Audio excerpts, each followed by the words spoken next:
Picture a moonlit cruise on the SS Azure, where elegance masks a brewing mystery.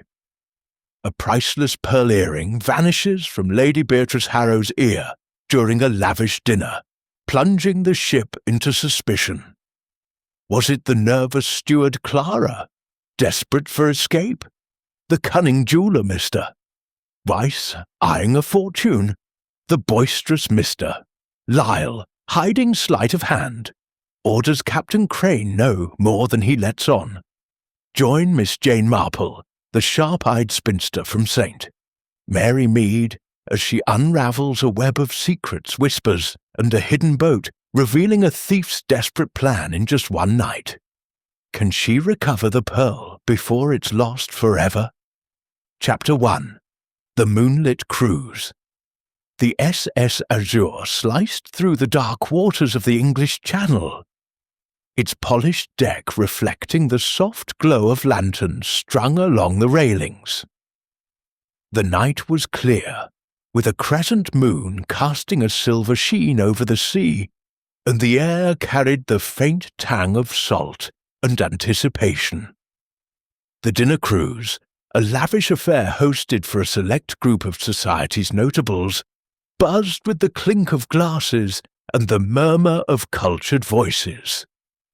At a small table near the edge of the dining salon, Miss Jane Marple sat quietly, her grey eyes scanning the room with the deceptive mildness of a village spinster.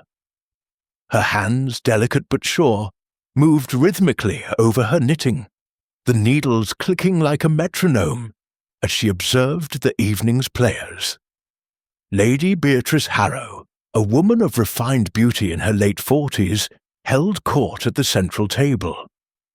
Her auburn hair was swept into an elegant chignon, and her pearl earrings, each a single luminous drop set in gold, caught the light with every turn of her head. They were heirlooms, Miss Marple had overheard, passed down through generations of Harrows, their value whispered to be in the thousands. Lady Beatrice's laugh was bright but measured, her gestures those of a woman accustomed to being watched. Miss Marple noted the way her fingers brushed the earrings absent-mindedly, as if reassuring herself of their presence. Captain Reginald Crane, a man of imposing stature with a neatly trimmed beard, navigated the room with the ease of a seasoned host. His navy blue uniform was immaculate, the gold braid on his cuffs gleaming under the chandeliers. He paused at each table, offering a smile or a jest, but Miss Marple caught the flicker of strain in his eyes. A captain's life, she mused, was not all smooth sailing, especially on a ship carrying such wealth. She recalled a conversation in St. Mary Mead about a seafaring man whose charm hid debts. Crane's polished manner might conceal similar troubles. Serving the guests was Clara Henshaw, a young steward with a pale, heart-shaped face and eyes that darted too quickly. Her movements were swift, almost mechanical, as she refilled glasses and cleared plates. Miss Marple noticed Clara's hands, slender, with bitten nails, and the way they trembled slightly when she passed Lady Beatrice's table, a nervous girl perhaps, or one with something to hide. Miss Marple's needles paused for a moment as Clara tucked a stray lock of hair behind her ear, revealing a faint flush on her cheeks. Among the guests, Mr. Percival Lyle stood out, his voice booming across the salon as he recounted a tale of his latest card game victory. A portly man in a loud checkered suit, Lyle's florid cheeks and animated gestures suggested a fondness for brandy and high stakes. He sat near Lady Beatrice, his chair angled to keep her in view, though Miss Marple suspected his interest lay more in her status than her conversation. She had known men like Lyle in her village, blusterers whose confidence often masked cunning. At a quieter table sat Mr. Solomon Weiss, a jeweller from London with a reputation for appraising rare gems. His suit was tailored, his spectacles polished, but his gaze lingered on Lady Beatrice's earrings with a hunger that belied his reserved demeanour. Miss Marple, who had once helped recover a stolen brooch in St. Mary Mead, recognised the look of a man who saw not just beauty, but profit.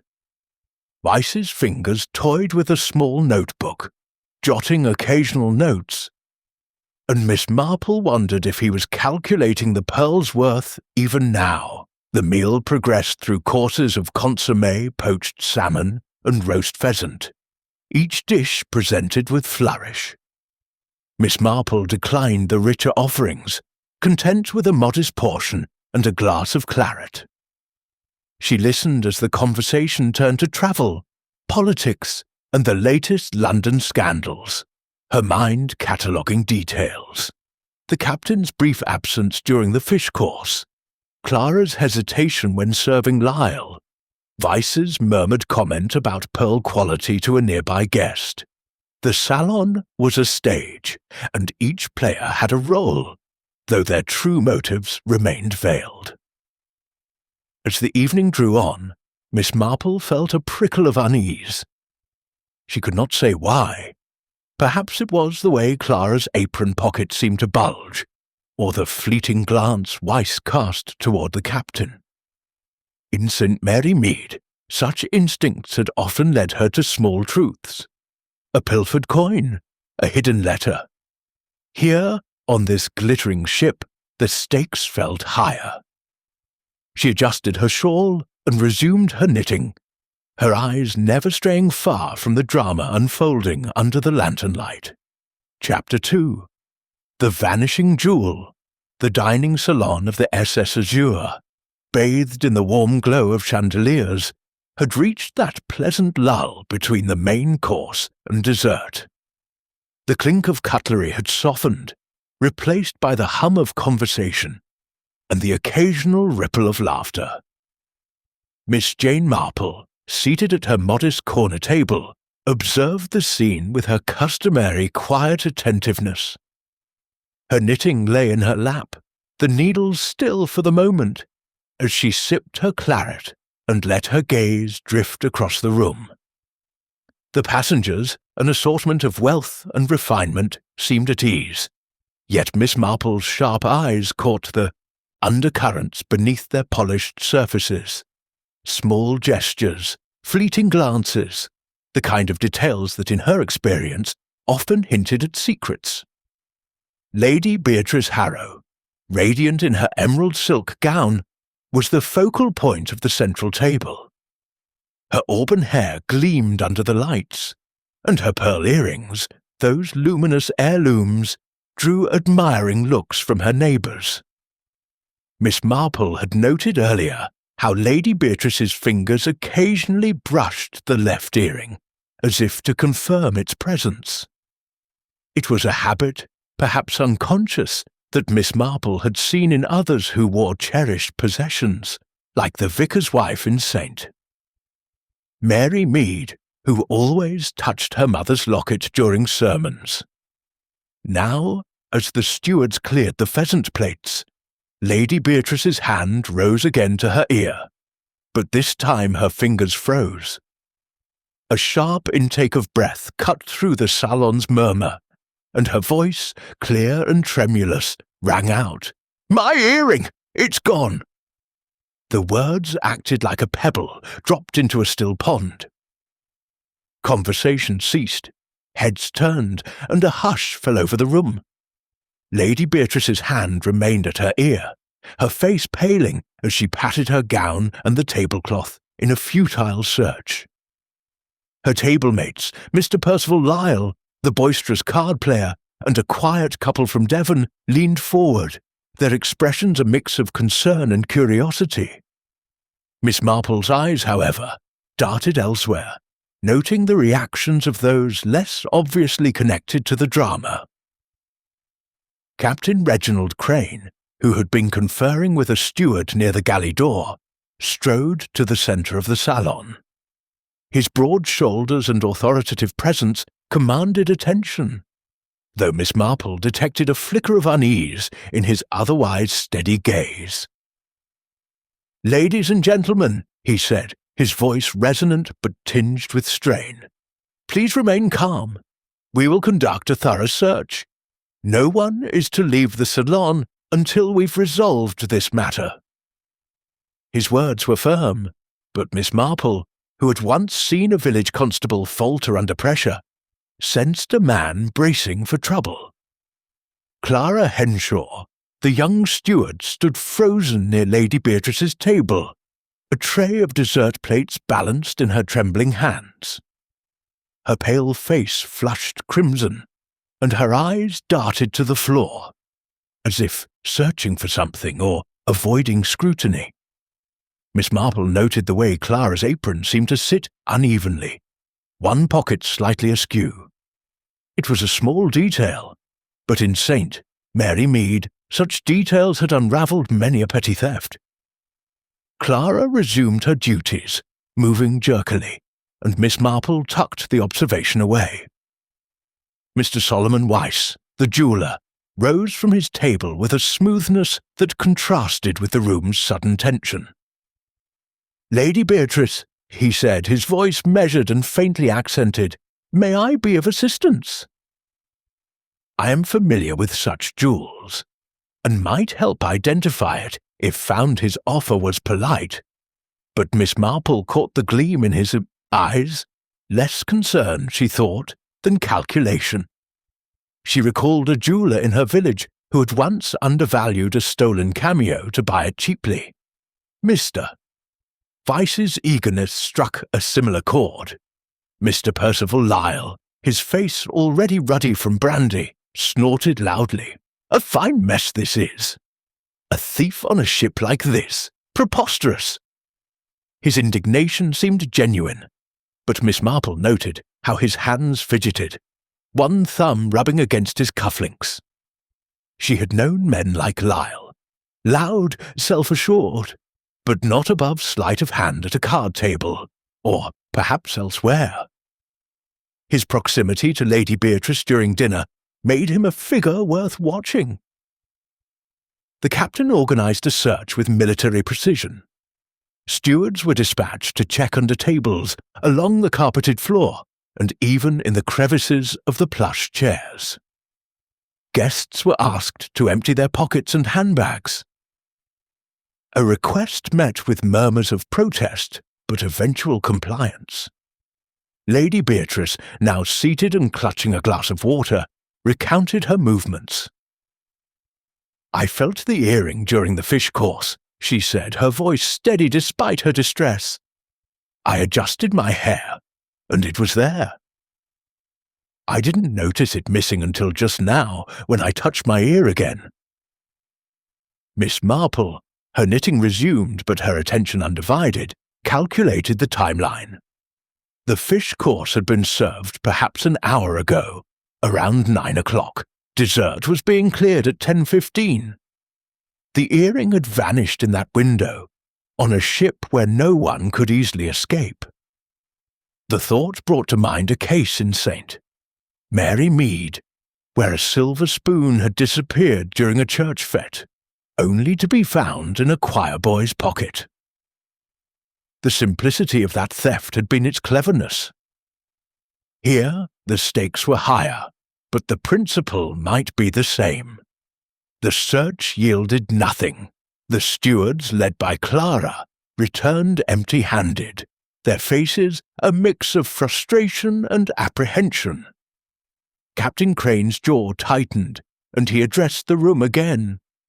"We'll extend the search to the deck and adjacent areas," he said. "In the meantime, I must insist everyone remain here. This is a serious matter, and we will get to the bottom of it." His tone left no room for argument, but Miss Marple sensed his authority was a shield for uncertainty.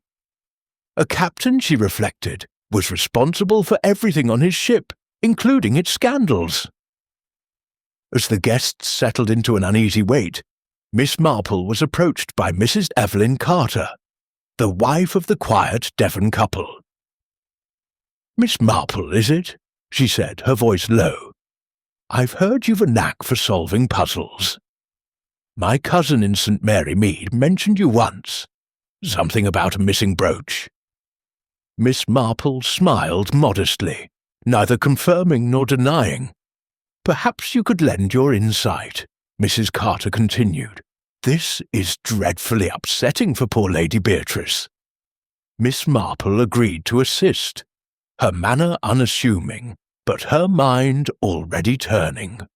She began by asking Lady Beatrice to describe the earring in detail. "It's a single pearl, about the size of a pea," Lady Beatrice said, her fingers touching the remaining earring. "Set in a gold clasp with a small diamond accent. It's been in my family for generations, irreplaceable." Her voice wavered, and Miss Marple offered a sympathetic nod, though her thoughts were on the clasp. A secure fastening, she suspected, would not simply fall off. Mr. Weiss, hovering nearby, offered to examine the remaining earring. "With your permission, Lady Beatrice," he said, producing a jeweller's loop from his pocket. He studied the pearl with professional detachment, murmuring about its lustre and clarity. "A South Sea pearl, exceptionally fine," he concluded. "The pair would fetch a considerable sum."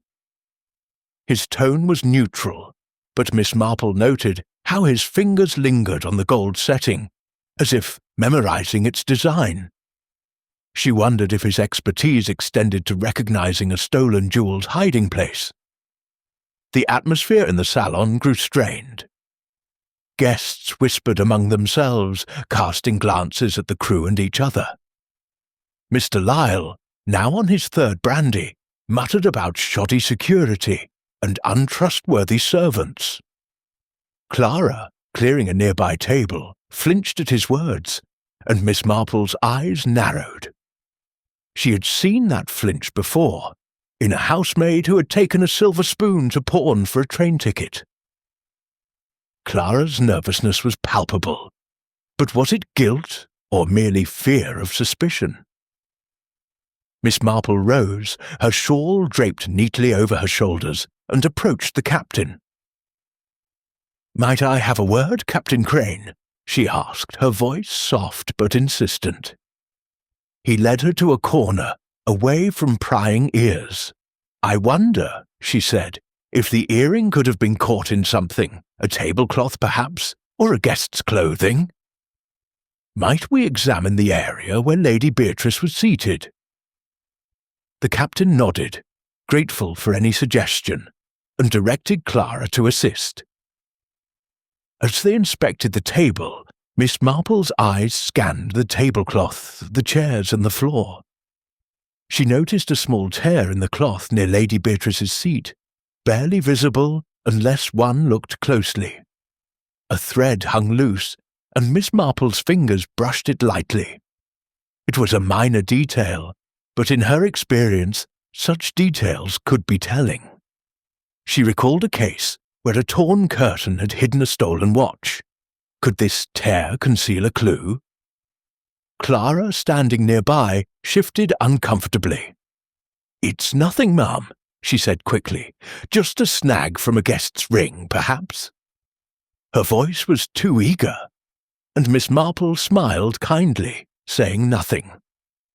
She noted the steward's apron again, the pocket still askew, and resolved to keep Clara in her sights. The deck search, reported back by a crewman, found no trace of the earring. The guests grew restless, their initial shock giving way to irritation. Lady Beatrice, composed but pale, sat with Mrs. Carter, who patted her hand reassuringly. Mr. Weiss returned to his table, his notebook open, jotting something with a silver pen. Mr. Lyle, meanwhile, launched into a loud anecdote about a card game in Monte Carlo, as if to distract from the tension. Miss Marple, however, was undistracted. She watched, listened, and knitted, her mind weaving a pattern from the evening's fragments.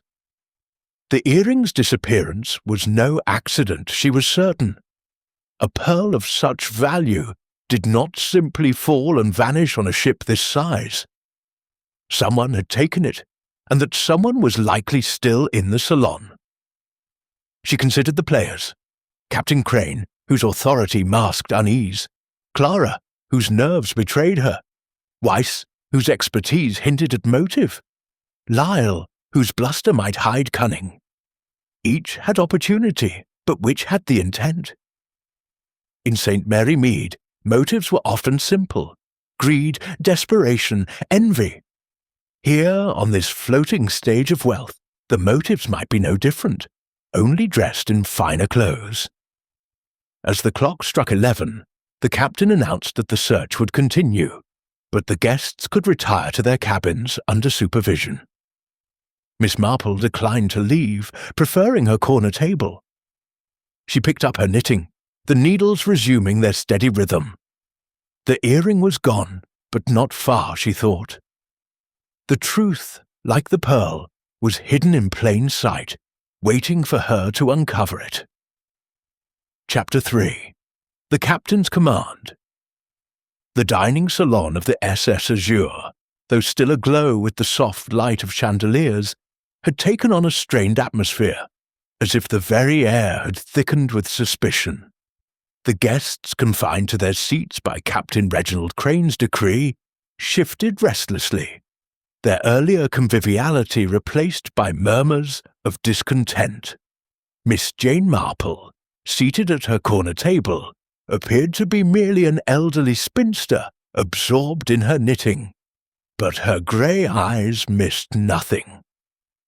The click of her needles provided a steady counterpoint to the low hum of voices, and her mind was already sifting through the evening's events, piecing together the puzzle of the missing pearl earring. Captain Crane stood at the head of the salon, his broad frame a picture of authority, though Miss Marple noted the tightness in his jaw and the way his hands clasped and unclasped behind his back. He was a man accustomed to command, yet the theft of Lady Beatrice Harrow's heirloom had unsettled him more than he let on.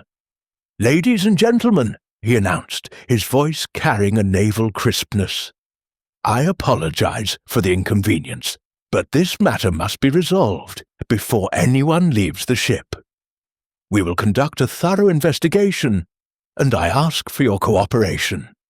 His tone was firm, but Miss Marple, who had once observed a village magistrate falter under scrutiny, sensed a man bracing for a storm he could not control. Lady Beatrice, seated at her table, had regained some composure, though her fingers toyed nervously with the remaining earring. Her distress was genuine, Miss Marple thought, but there was a resilience in her posture that suggested she was no stranger to adversity.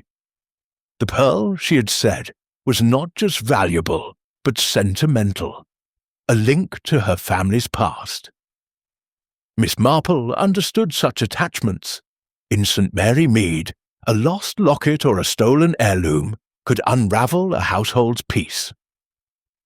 She made a mental note to speak with Lady Beatrice privately, to learn more about the earring's history and who might covet it. The captain's call for cooperation was met with mixed responses.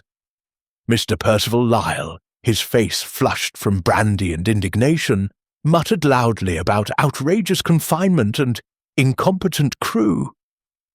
His complaints drew nods from a few guests, but Miss Marple observed that his bluster seemed calculated, as if to deflect attention.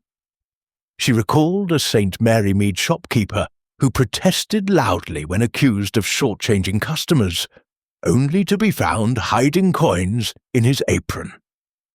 Lyle's proximity to Lady Beatrice during dinner made him a figure of interest, and Miss Marple resolved to probe his behaviour further.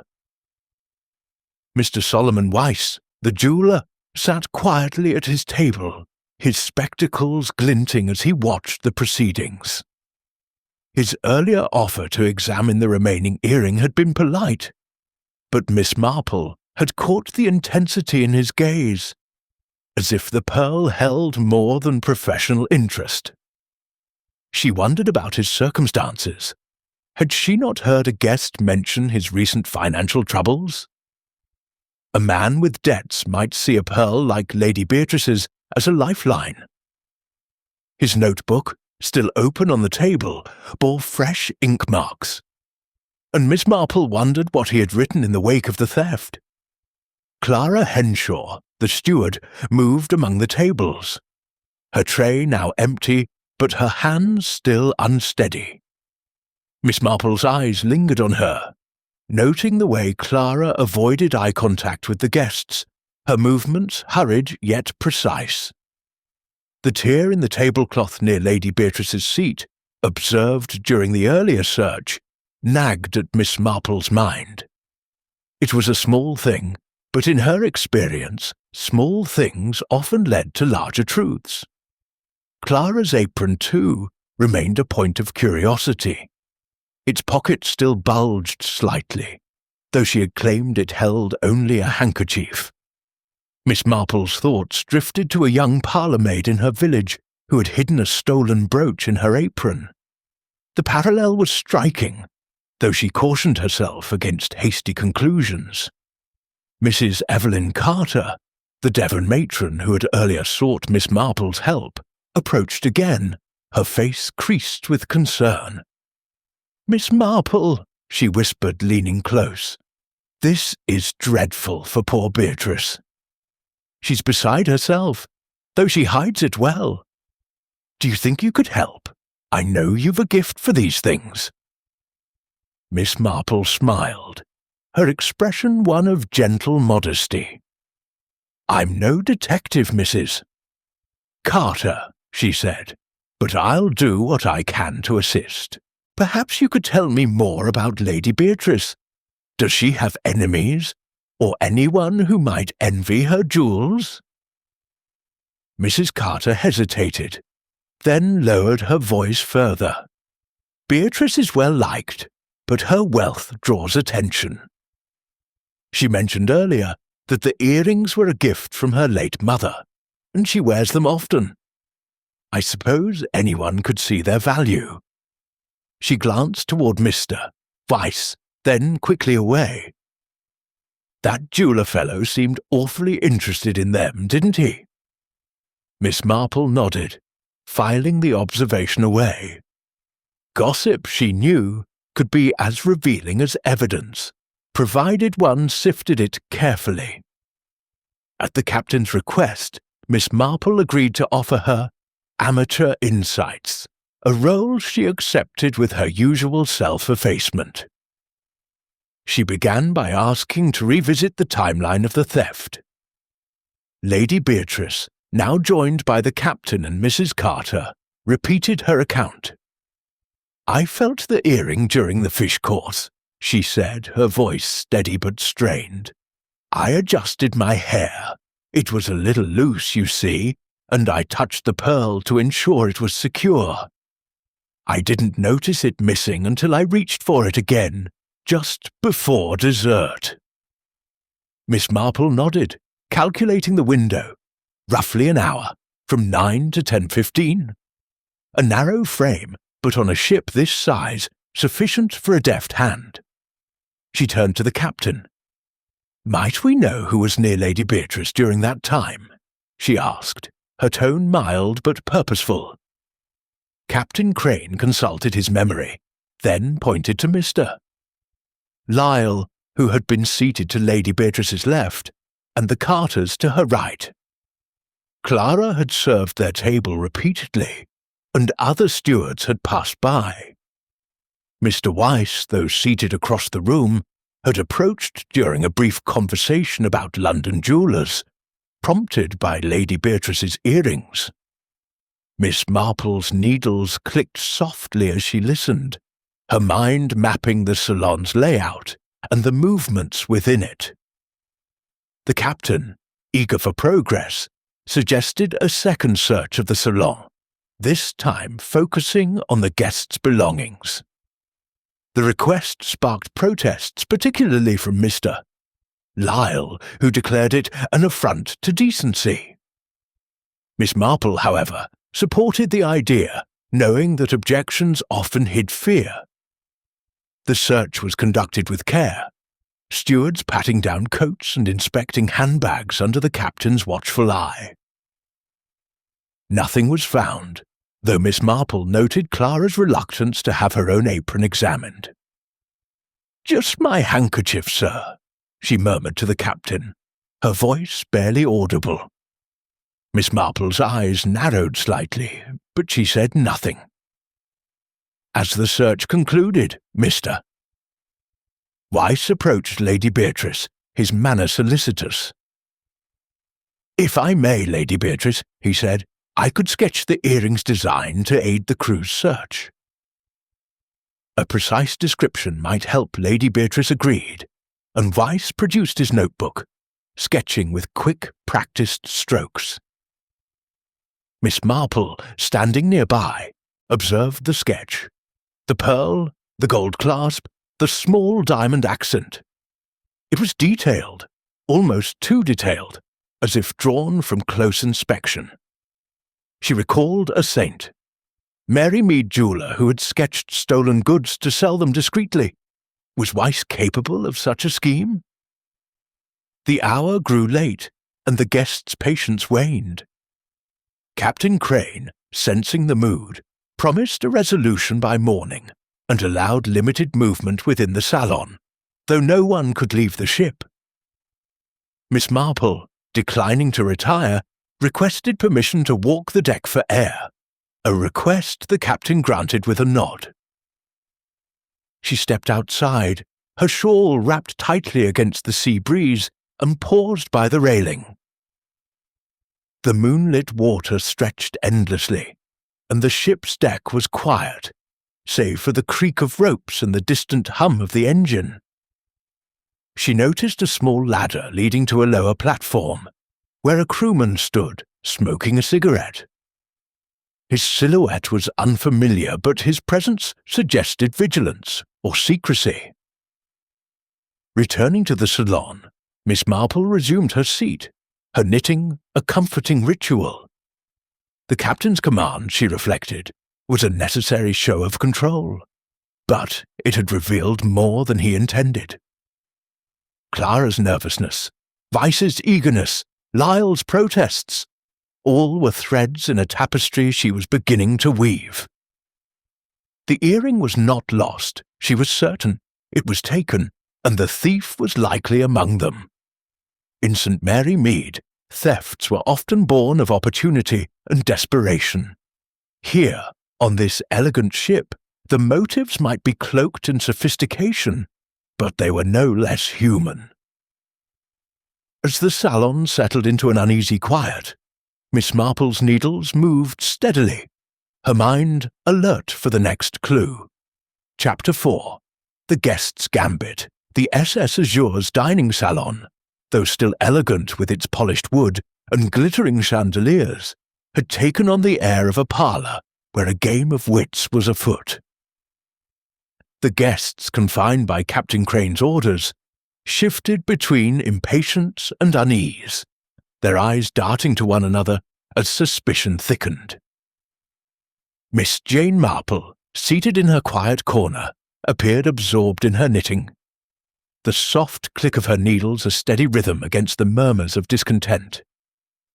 Yet her grey eyes, sharp behind their mild facade, missed nothing. The missing pearl earring, she was certain, was not lost but stolen, and the thief was likely among the assembled company. Her thoughts turned to Mr. Percival Lyle, the boisterous guest whose loud voice and restless hands had drawn her attention from the start. Mr. Lyle, seated near the now vacant central table where Lady Beatrice Harrow had dined, was holding court with a vigour that seemed to defy the evening's tension. His checkered suit strained at the buttons, and his florid cheeks glowed with the warmth of too much brandy. "A scandal, that's what this is," he declared to a nearby couple, his voice carrying across the salon. "A ship like this, and they can't keep track of a lady's jewel. I'd wager it's one of the crew, mark my words." His accusations were broad, his gestures expansive, but Miss Marple noted how his eyes flicked toward Clara Henshaw, the nervous steward, as she passed with a tray of coffee. There was something calculated in his bluster, she thought, like a village braggart insult. Mary Mead, who deflected suspicion by pointing fingers. Miss Marple's mind drifted to a memory of a local card sharp, a man whose loud complaints about cheating had masked his own sleight of hand. Lyle's proximity to Lady Beatrice during dinner, his seat just to her left, gave him opportunity, and his animated manner suggested a dexterity that could serve more than shuffling cards. She resolved to test him, to see if his bravado held up under scrutiny. Rising from her chair with the careful grace of an elderly aunt, she approached his table, her shawl neatly draped and her smile disarming. "Mr. Lyle," she began, her voice soft but clear, "you seem a man of experience in lively gatherings. Tell me, have you been on many such cruises?" Her question was innocuous, designed to draw him out, and Lyle seized the bait with enthusiasm. "Oh, dozens, Miss Marple, is it?" he said, leaning back in his chair. "I've sailed from Monte Carlo to the Mediterranean, always where the stakes are high and the company fine. This lot, though," he added, lowering his voice conspiratorially, "they're a bit stuffy, wouldn't you say? Except for that jeweller chap. Weiss, is it? Knows his gems, I'll give him that." Miss Marple nodded, her needles clicking as she stood, encouraging him to continue. Lyle launched into a tale of a card game in Nice, where he'd won a small fortune against a fancy French count. His hands moved as he spoke, miming the shuffle of cards, and Miss Marple watched closely. His fingers were nimble, practiced, the kind that could flick a card or an earring without notice. She recalled a saint, Mary Mead lad who had lifted a watch during a fete, his hands quick as a magpie's beak. Could Lyle have slipped the pearl from Lady Beatrice's ear during a moment of distraction, perhaps when he leaned close to share a jest? "And what of this evening's game?" she asked, tilting her head. "I noticed you were quite engrossed at the card table near Lady Beatrice." Lyle's smile faltered for a fraction of a second, but he recovered quickly. "Oh, a splendid round," he said. "Won a tidy sum off that Devon fellow. Carter, I think. Nothing like a good game to pass the time." He patted his jacket pocket, where a faint bulge suggested a wad of notes. Miss Marple smiled, noting the gesture. A man proud of his winnings might also be proud of other gains, she thought. She steered the conversation to the theft. "A dreadful business, this earring," she said, her tone sympathetic. "You were so close to Lady Beatrice. Did you notice anything amiss?" Lyle's eyes narrowed slightly, but he shook his head. "Not a thing, Miss Marple. I was too busy with my cards. Though I'd wager that Steward girl, Clara, isn't it, had her hands everywhere. Shifty sort, if you ask me." His accusation was loud, drawing a glance from Clara, who was refilling a coffee pot nearby. Her face flushed, and she turned away quickly. Miss Marple's needles paused. Lyle's eagerness to point fingers was telling, but was it guilt or merely a habit of deflection? Returning to her seat, Miss Marple reflected on Lyle's behaviour. His card-playing prowess suggested skill, but his loud accusations felt like a performance. She recalled a saint, Mary Mead incident where a blustering farmer had accused his neighbour of stealing sheep, only to be found hiding the wool in his own barn. Lyle's proximity to the crime scene made him a suspect, but his openness about his winnings suggested confidence, not guilt. Still, she would not dismiss him yet. Her thoughts were interrupted by Captain Crane, who approached with a courteous nod. "Miss Marple," he said, "Mrs. Goode. Carter tells me you've a knack for solving mysteries. Might you share your thoughts on our predicament?" His tone was polite, but Miss Marple sensed his desperation. A theft on his ship was a stain on his command, and he was eager for resolution. She smiled modestly. "I'm no expert, Captain, but I've seen a few puzzles in my time.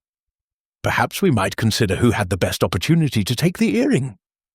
She suggested questioning those closest to Lady Beatrice during the critical hour. The captain agreed, and together they approached Mr. and Mrs. Carter, who had been seated to Lady Beatrice's right. Mrs. Carter, a kindly woman with a penchant for gossip, was eager to help. "I didn't see anything unusual," she said, "but Beatrice was adjusting her hair during the fish course, and Mr. Lyle was awfully close, leaning over to tell some story. And that steward, Clara, she was hovering about, clearing plates." Her husband, a taciturn man, nodded in agreement, but added little. Miss Marple then spoke with Lady Beatrice, who was now sipping tea, her composure restored, but her eyes weary. "I can't imagine how it happened," she said. "The earring was secure, I felt it. But with all of the chatter and movement, someone could have brushed past. I was distracted by Mr. Lyle's stories, I confess." Her admission confirmed Lyle's opportunity, but Miss Marple noted her lack of suspicion toward him. Was it trust, or simply exhaustion? As the captain moved to question others, Miss Marple's gaze drifted to Mr. Solomon Weiss, who sat alone, his notebook closed but his fingers tapping restlessly. His earlier sketch of the earring had been precise, and his interest in its value unmistakable. She wondered if he had encouraged someone, perhaps Clara, to take it, promising a buyer. Yet his alibi, confirmed by the Carters, placed him across the room during the theft's window. Miss Marple filed this away, her mind turning to Clara. The steward was now at the far end of the salon, polishing silverware with a focus that seemed forced. Miss Marple approached her under the pretence of requesting more tea. "You must be dreadfully busy, my dear," she said kindly. "All this fuss over an earring, it's a lot for a young woman to manage." Clara's hands faltered, and she mumbled a reply, her eyes fixed on the silver.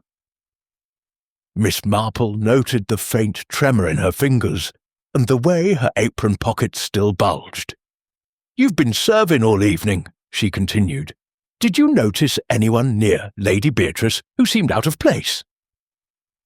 Clara shook her head quickly. "No, ma'am." "I was too busy with my work." Her voice was tight, and Miss Marple smiled, letting the matter drop for now. The salon's clock chimed midnight, and the guests grew more restless. Captain Crane, sensing the need to maintain order, announced that a crewman would escort anyone wishing to visit the deck for air, under supervision. Miss Marple declined, preferring to remain where she could observe. Lyle, however, took the opportunity, striding out with a flourish, his cigar already in hand.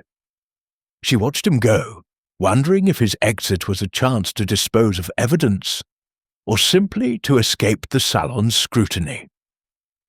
As the room settled, Miss Marple's knitting resumed, her thoughts circling Lyle's gambit. His loud accusations, his nimble hands, his proximity to the crime, all pointed to possibility, but not certainty. In St. Mary Mead, She had learned that the loudest voices often hid the smallest truths, but they could also be mere distraction.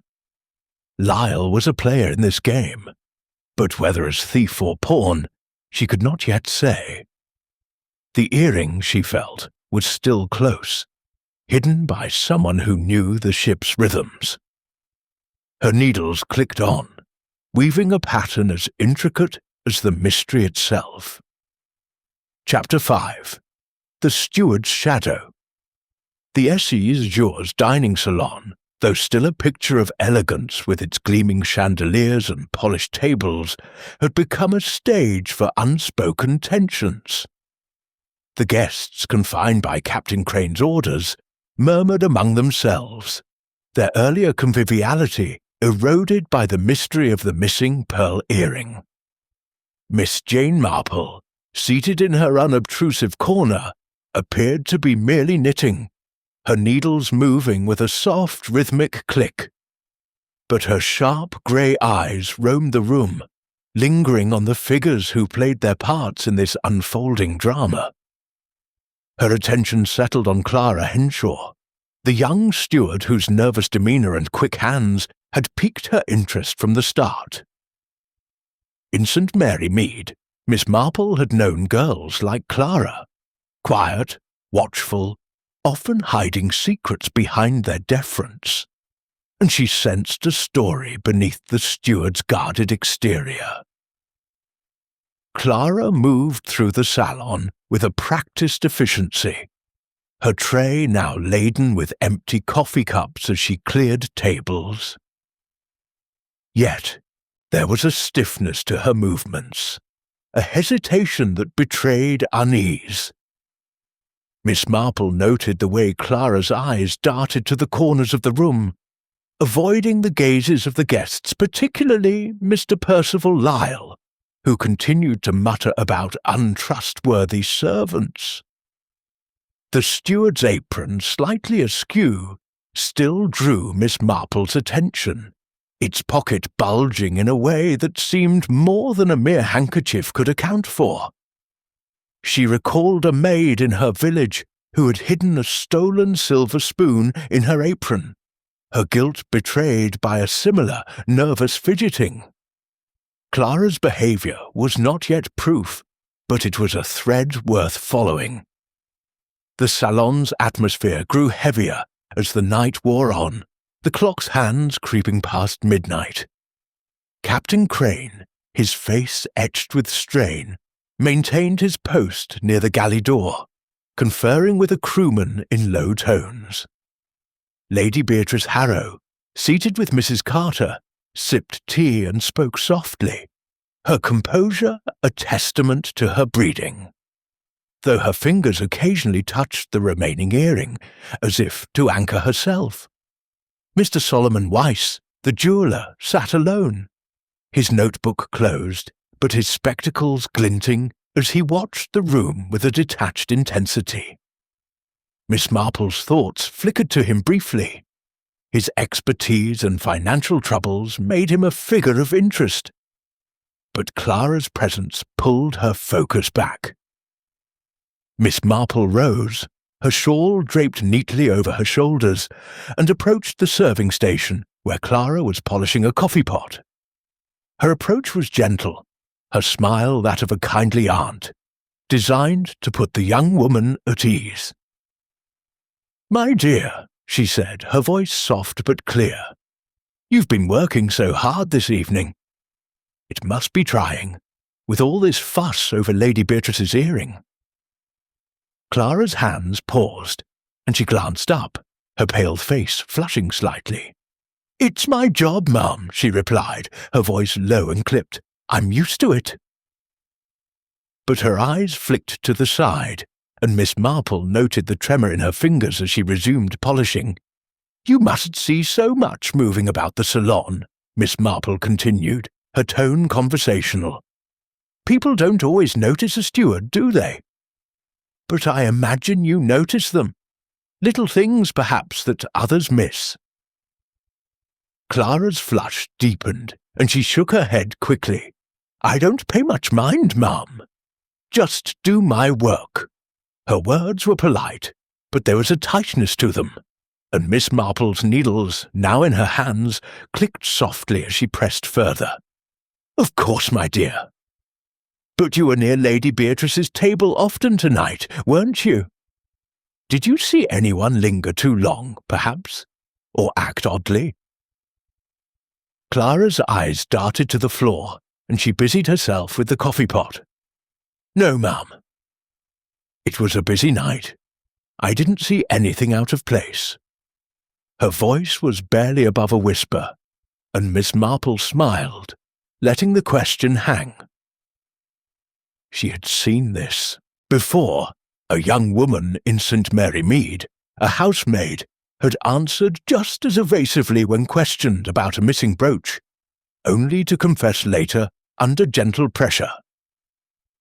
Clara's nervousness was a clue, but not yet a confession. As Miss Marple returned to her seat, her thoughts were interrupted by a faint sound from the galley door.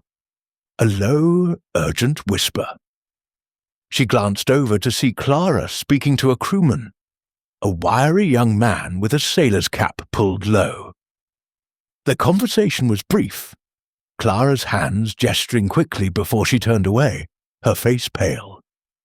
The crewman slipped out, and Miss Marple made a mental note of his face. Sharp features, a scar above one eyebrow. She had not seen him before, but his presence suggested a connection to Clara's unease. In her village, she had once overheard a whispered exchange between a poacher and his accomplice, which had led to the recovery of stolen pheasants. Whispers, she knew, often carried secrets. She resolved to observe Clara more closely. The steward's movements were deliberate now, as if she were conscious of being watched. Miss Marple noted how Clara avoided Lady Beatrice's table, delegating it to another steward, and how her apron pockets seemed to shift as she moved, as if something heavy rested there. The tear in the tablecloth near Lady Beatrice's seat, observed earlier, came to mind again. Could the earring have been caught deliberately, perhaps by Clara's quick hands? The thought was speculative, but Miss Marple's experience taught her that speculation, tempered by observation, often led to the truth. The salon's tension was briefly broken by Mr. Lyles returned from the deck, his cigar smoke trailing behind him. He resumed his seat with a loud sigh, complaining about the stifling air and the absurdity of this lockdown. His voice drew Clara's attention, and Miss Marple saw her flinch, her hands tightening on her tray. Lyle's accusations, it seemed, were wearing on her, but was it the weight of guilt, or merely the strain of suspicion? Miss Marple decided to test the waters further. She approached Captain Crane, who was now reviewing a list of crew duties near the galley. "Captain," she said, her tone mild, "I wonder if we might ask the stewards about their movements during the dinner. They're in and out so often they might have seen something useful." The captain, his brow furrowed, nodded. "A good idea, Miss Marple. I'll have them questioned." He called Clara over, his voice brisk, but not unkind. "Miss Henshaw, can you account for your time between the fish course and dessert? You were serving Lady Beatrice's table, I believe." Clara's eyes widened, and she clutched her tray tightly. "I was serving, sir," she said, "clearing plates, pouring wine, the usual. I didn't see anything strange." Her words came quickly, almost rehearsed, and Miss Marple noted the way her gaze flickered toward the galley door, where the crewman had disappeared. The captain, preoccupied, accepted her answer and moved on, but Miss Marple was not satisfied. Clara's evasiveness was too pronounced, her nerves too raw. As the captain resumed his duties, Miss Marple returned to her corner, her knitting a comforting ritual. She reflected on Clara's behaviour, the whispered conversation, the bulging pocket, the avoidance of Lady Beatrice's table. In St. Mary Mead, a young woman had once stolen a silver tray to fund a new life, her desperation masked by quiet efficiency. Clara's situation felt similar, but the stakes were higher. The pearl earring, worth a small fortune, could be a ticket to freedom for a girl trapped in service, or a temptation too great to resist. Miss Marple's thoughts turned to the crewman. His brief exchange with Clara suggested complicity, but in what? She needed more information, perhaps a name or a role. She made a note to ask Mrs. Carter, whose gossip had already proven useful, if she knew the crewman's identity. For now, Clara remained the focus, a shadow moving through the salon, her actions cloaked in deference, but heavy with possibility. The clock struck 1, and the guests' restlessness grew. Captain Crane announced that cabins would be searched in the morning, a decision that sparked fresh protests from Mr. Lyle and murmurs from others. Miss Marple, however, welcomed the delay. Time, she knew, often loosened tongues and revealed truths. She settled back, her needles clicking steadily, her mind tracing the outlines of Clara's shadow. The earring was close, she felt, hidden by someone whose desperation outweighed their caution. In St. Mary Mead, such secrets had always surfaced, and here, on this glittering ship, she was certain they would do the same. Chapter 6. The Jeweller's Appraisal. The dining salon of the SS Azure, though still resplendent with its polished wood and flickering chandeliers, had settled into a restless quiet. The guests' earlier animation dulled by the late hour, and the unresolved mystery of the missing pearl earring. Miss Jane Marple, ensconced in her corner, knitted with a steady rhythm, her needles clicking like a metronome, as her sharp grey eyes roamed the room. The tension among the passengers was palpable. A web of suspicion spun from whispered theories and sidelong glances. Her attention now turned to Mr. Solomon Weiss, the London jeweller whose reserved demeanour and keen interest in Lady Beatrice Harrow's earring had piqued her curiosity. In St. Mary Mead, Miss Marple had encountered men like Weiss, polished, knowledgeable, but with motives often veiled by their expertise, and she sensed he held a piece of this puzzle. Mr. Weiss sat alone at a small table near the salon's edge, his spectacles catching the light as he pored over his notebook, its pages filled with meticulous jottings. His suit, impeccably tailored, and his measured movements suggested a man of precision. Yet Miss Marple had noted the intensity in his gaze when he examined Lady Beatrice's remaining earring earlier that evening. His offer to sketch the missing jewel had been helpful, perhaps too helpful, and his comment about its value, a considerable sum, had lingered in her mind. She recalled a saint, Mary Mead jeweller who had once undervalued a stolen cameo to secure it for himself. Weiss's expertise, she thought, could serve a similar purpose. The salon's clock showed 1:30, and the guests, confined by Captain Crane's orders, were growing weary. Lady Beatrice, seated with Mrs. Carter, spoke in low tones, her hand occasionally touching the lone earring as if to reassure herself of its presence. Mr. Percival Lyle, back from his deck excursion, was quieter now, nursing a fresh brandy and muttering to a nearby guest about the incompetence of the crew. Clara Henshaw, the nervous steward, moved through the room with a tray of water glasses, her eyes downcast and her apron pocket still subtly askew. Miss Marple's thoughts flickered to Clara's whispered exchange with the crewman. But for now, Weiss demanded her focus. Miss Marple rose, her shawl draped neatly, and approached Weiss's table with the air of a curious elderly lady. "Mr. Weiss," she said, her voice gentle but purposeful, "you've been so kind to assist with the earring. I confess I know little about jewels. Might you tell me what makes Lady Beatrice's pearls so special?" Her question was framed as innocent curiosity, a tactic she had used in St. Mary Mead to draw out a reticent shopkeeper. Weiss looked up, his expression polite but guarded, and adjusted his spectacles. "It's a South Sea pearl, Miss Marple," he began, his voice smooth with a faint continental accent.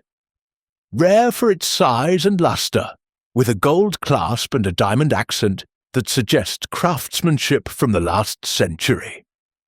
Such pieces are not merely decorative, they're investments, often worth thousands." He spoke with authority, but Miss Marple noted a slight hesitation when he mentioned the clasp, as if weighing his words. "And the setting," she pressed, tilting her head. "Is it secure? I've heard of jewels falling loose, but Lady Beatrice seemed certain hers was not." Weiss's fingers tapped his notebook, a brief gesture that Miss Marple caught. "The clasp I examined was well made," he said. "It would require a deliberate act to remove it, unlikely to fall off by accident." His tone was professional, but his eyes flicked toward Lady Beatrice's table, where she sat with Mrs. Carter. Miss Marple smiled, her needles clicking in her lap. "How fascinating," she said. "You must see many such jewels in your work." "It's a pity, though, about your recent troubles. I heard a guest mention a venture in London that didn't go as planned." Weiss's composure faltered, his lips tightening. "Gossip travels fast," he said, forcing a smile. "A minor setback, nothing more. My business thrives on reputation, not rumours." His deflection was smooth, but Miss Marple sensed a nerve struck. She had learned from Mrs. Carter that Weiss's jewellery shop had faced losses after a failed expansion, a detail that suggested a motive for coveting a pearl worth a fortune. A man in debt, she knew from village experience, might see theft as a path to salvation, even if only as a broker for stolen goods. She thanked him and returned to her seat, her mind turning over Weiss's words. His knowledge of the earring's design was intimate, almost as if he had studied it before the theft. Could he have orchestrated the act, perhaps guiding another's hand? Clara's nervousness came to mind, but Miss Marple cautioned herself against hasty connections. Weiss's alibi, confirmed by the Carters who placed him across the room during the theft's window, seemed solid, but alibis, she knew, could be constructed as carefully as a jewel setting. Her thoughts were interrupted by a small commotion near the galley door. Clara, carrying her tray, had bumped into a crewman, the same wiry figure with the scarred eyebrow Miss Marple had seen earlier. Their exchange was brief, a hurried whisper, and Clara's face paled as she moved away. Miss Marple's needles paused. The crewman, she recalled, had been near the deck's lower platform, smoking a cigarette. His connection to Clara was undeniable, but its nature remained unclear. She made a mental note to learn his name, perhaps through Mrs. Carter's inexhaustible gossip. Captain Crane, still at his post, announced that the cabin searches would begin at dawn, a decision that drew groans from the guests. Mr. Lyle, emboldened by brandy, stood and declared, "This is absurd, locking us up like criminals while the thief walks free." His outburst drew a sharp look from the captain, but Miss Marple noted Clara's reaction, a flinch, followed by a quick glance at the galley door. Weiss, meanwhile, remained impassive, his fingers tracing the edge of his notebook. Miss Marple wondered if his calm was genuine or a mask for calculation. She decided to probe further, approaching Mrs. Carter under the pretense of checking on Lady Beatrice. "Mrs. Carter," she said, her voice low, "you've been so kind to Lady Beatrice. Have you noticed anything about Mr. Weiss? He seems awfully interested in her earring." Mrs. Carter's eyes widened, eager to share. "Oh, Miss Marple, I thought the same. He was asking Beatrice about the pearls before dinner, all polite-like, but you could see he was sizing them up. And I heard from Mr. Carter that Weiss's shop in London's in trouble. Something about bad investments." Her words confirmed Miss Marple's suspicions, adding weight to Weiss's potential motive. Returning to her corner, Miss Marple reflected on the jeweller's appraisal, not just of the pearl, but of the situation. His expertise made him a valuable ally, but also a potential architect of the theft. Could he have instructed Clara, or even the mysterious crewman, to take the earring, promising a share of the profits? Yet his distance from Lady Beatrice's table during the critical hour complicated the theory. In St. Mary Mead, a grocer had once planned a theft without touching the goods himself, using a desperate boy as his hands. Weiss, she thought, might be capable of such a strategy. The salon's clock chimed 2, and the guests' fatigue was evident. Captain Crane, his face drawn, promised a resolution by morning and allowed those who wished to rest in their cabins under escort. Miss Marple declined, preferring her vantage point. She watched as Weiss closed his notebook and slipped it into his pocket, his movements deliberate. Clara, meanwhile, lingered near the galley, her eyes darting to the crewman who had reappeared briefly. The threads of the mystery, Weiss's knowledge, Clara's nerves, the crewman's whispers, were weaving together, but the pattern was not yet clear. Miss Marple's knitting resumed, her needles a steady anchor as her mind worked. The earring, she felt, was still on the ship, hidden by someone whose motives were rooted in need or greed. Weiss's appraisal had revealed more than the pearl's value. It had hinted at his own. In St. Mary Mead, truths had a way of surfacing, often in the quiet moments before dawn. Here, on the SS Azure, Miss Marple was certain they would do the same if she watched closely enough. Chapter 7. The Deck at Midnight. The SS Azure glided through the dark waters of the Channel, its deck bathed in the pale glow of a crescent moon.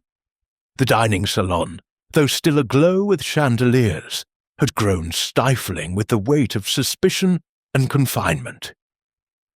The guests, weary from the late hour and the unresolved theft of Lady Beatrice Harrow's pearl earring, murmured their frustrations, their earlier elegance fraying at the edges. Miss Jane Marple, seated in her quiet corner, knitted with a steady hand, her grey eyes sharp behind their mild exterior. The click of her needles was a soft counterpoint to the room's tension, but her mind was restless, piecing together the fragments of the evening's drama. The nervous steward, Clara Henshaw, the calculating jeweller, Mr. Solomon Weiss, and the blustering Mr. Percival Lyle each held her attention, but a new thread had emerged, a fleeting glimpse on the deck that demanded exploration. The clock in the salon showed 2:30, and the guest's patience was thinning. Captain Reginald Crane, his broad frame taut with the strain of maintaining order, had just rebuffed another of Mr. Lyle's loud complaints about the outrageous lockdown. Lady Beatrice, seated with Mrs. Carter, sipped tea with a composure that belied her distress, her fingers occasionally brushing the remaining earring. Clara moved through the room with a tray of water glasses, her eyes downcast, while Mr. Vyse sat alone, his notebook tucked away, but his gaze watchful. Miss Marple, however, felt the need for fresh air, not for comfort, but for clarity. The salon, with its closed doors and watchful eyes, was a stage, but the deck might reveal what the players hid. She rose, her shawl draped neatly, and approached Captain Crane with her usual unassuming air. "Captain," she said, her voice gentle, "might I take a brief turn on the deck? The air in here is rather close, and I find a walk often clears the mind." The captain, his face etched with fatigue, nodded. "Of course, Miss Marple. I'll have a crewman escort you." He signalled to a young sailor, not the wiry figure with the scarred eyebrow Miss Marple had noted earlier, but a broad-shouldered lad who looked more suited to hauling ropes than solving mysteries. She thanked the captain and stepped out, her steps slow but purposeful.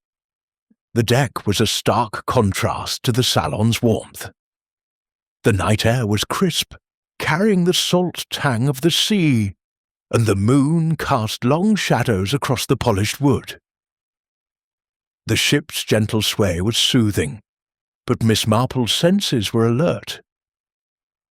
She strolled toward the starboard railing, her escort trailing at a respectful distance, and let her eyes scan the deck. The lanterns strung along the rails flickered softly, their light revealing little beyond the immediate path. Yet something caught her attention. A small boat tethered to the ship's side, bobbing in the water below a narrow ladder. It was not a lifeboat, she noted, but a smaller craft, its lines taut as if ready for use. In St. Mary Mead, she had once found a stolen bicycle hidden in a shed, ready for a quick escape. This boat struck a similar chord. She paused by the railing, her shawl clutched against the breeze, and peered down. The boat was empty, its oars neatly stowed, but a faint glint on the deck nearby drew her eye. A discarded cigarette, its ember still glowing faintly. Someone had been here recently, and not for a leisurely smoke. Miss Marple's mind flashed to the crewman with the scarred eyebrow, seen whispering with Clara earlier. Had he been here, perhaps planning something beyond the salon's confines? She made a mental note to inquire about him, perhaps through Mrs. Carter's gossip or the captain's crew roster.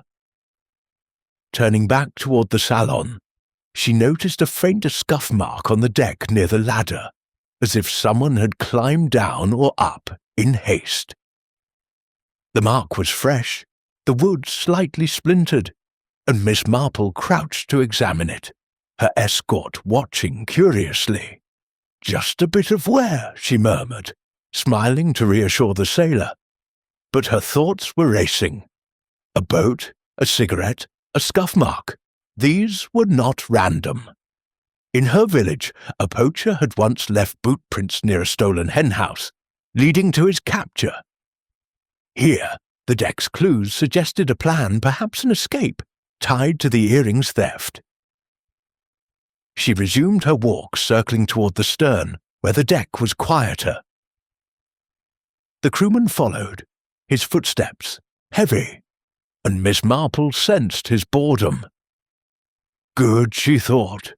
A board escort was less likely to notice her observations. Near the stern she spotted a coil of rope, slightly disordered, as if someone had handled it recently. It was a small detail, but Miss Marple's experience taught her that small details often unravelled larger schemes. She recalled Clara's whispered exchange with the crewman, her words, "It's my only chance," echoing in her mind. Was the boat part of Clara's plan, or someone else's? Returning to the salon, Miss Marple's thoughts were sharp with purpose. She approached Mrs. Carter, who was still comforting Lady Beatrice, and leaned close under the pretence of adjusting her shawl. "Mrs. Carter," she said softly, "do you know the crew well? There's a young man with a scar above his eyebrow. I saw him earlier, and I'm curious." Mrs. Carter's eyes lit up, eager for gossip. "That's likely Tom Brodie, a deckhand," she whispered. "I heard from another guest he's a bit of a rogue, always slipping off when he shouldn't. Beatrice mentioned he was hovering near the deck earlier, during dinner." Miss Marple nodded, filing the name away. Tom Brodie, she thought, might be the link between Clara's nerves and the boat's presence. She then sought out Captain Crane, who was reviewing a logbook near the galley door. "Captain," she said, her tone mild, "I couldn't help but notice a small boat tethered to the ship. Is it for the crew's use?" The captain's jaw tightened, a flicker of unease crossing his face. "It's a maintenance craft," he said briskly, "used for minor repairs when we're docked." "Nothing unusual." His answer was too quick, Miss Marple thought, like a saint. Mary Mead Farmer dismissing questions about a locked barn. She smiled and thanked him, but her suspicions deepened. A maintenance boat, ready at midnight, suggested more than routine upkeep. Back in her corner, Miss Marple resumed her knitting, her needles a steady rhythm as her mind worked. The deck had revealed a new layer to the mystery. A boat, a cigarette, a scuff mark, all pointing to a plan beyond the salon's walls. Clara's whispered words and Tom Brodie's presence suggested a conspiracy. But how did it connect to Mr. Weiss's expertise or Mr. Lyle's bluster? In St. Mary Mead, a stolen necklace had been hidden in a haystack, ready for a midnight getaway. Here, the pearl might be destined for that boat, its thief poised to slip away. The salon's clock struck 3, and the guests were visibly exhausted. Captain Crane, his face drawn, announced that escorts would take those who wished to their cabins, with searches to resume at dawn. Miss Marple declined, preferring her vantage point. She watched as Clara cleared a final tray, her movements slow, her eyes darting to the galley door where Tom Brodie had last appeared. Mr. Weiss, meanwhile, sat with his hands folded, his calm a stark contrast to the room's tension.